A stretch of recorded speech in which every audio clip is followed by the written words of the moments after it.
पंढरपूरची कधी तुम्ही हे जागा पाहिली का?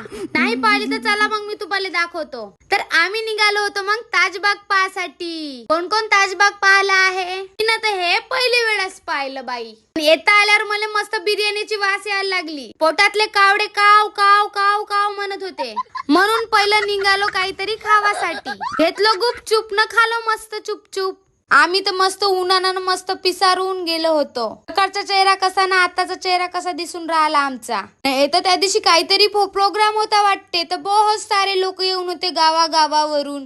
आम्ही बी गेलो होतो त्याच दिवशी. आया म्हणे अंदर जाऊन येऊ म्हणे. तुम्ही म्हणलं ठीक आहे चला जाऊ आपण. मी ना बी यांच्या वाणी मस्त बांधून घेतलं. मग कसं दिसून राहिलो मी न मग मस्त केला सलाम. पाय तर मस्त चाय विकत होते. आम्ही बी आपला नंबर लावला जासाठी. तिथं मस्त चांदीचा गेट आहे का एक नंबर.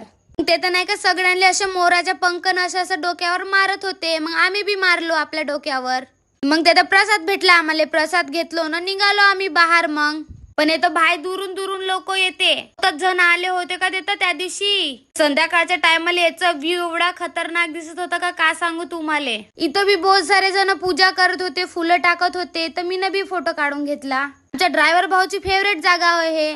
मागून मस्त बाय करून राहिला. निघतो आता आम्ही आपल्या घराकडं. पण जेव्हा लाइटिंग लावली तेवढं खतरनाक दिसत होतं का काय सांगू तुम्हाला. मला डबल या लागलं फोटो काढासाठी. आता निघलो आम्ही आपल्या घराकडे जासाठी. मस्तच थकून गेलो होतो. पोहोचला आम्ही जाम मंदी पोहोचून मस्त जेवण केलं. आया पक्क्याच भिडल्या होत्या जेवाले. आम्ही बी मस्त पापड बोलवून घेतलं खासाठी. आम्ही तर स्पेशल थाली बोलवलो होतो. मस्त पोटभर जेवण केलं न निघालो आपल्या घराकडे जासाठी. आया जिथं गेलं तिथं शॉपिंगच करत राहते बाप्पा. निघालो आपल्या घराकडे जासाठी. गाडीमध्ये झोपून गेलो होतो तरी पोहोचल्या बरोबर बाया बाय करायला लागली.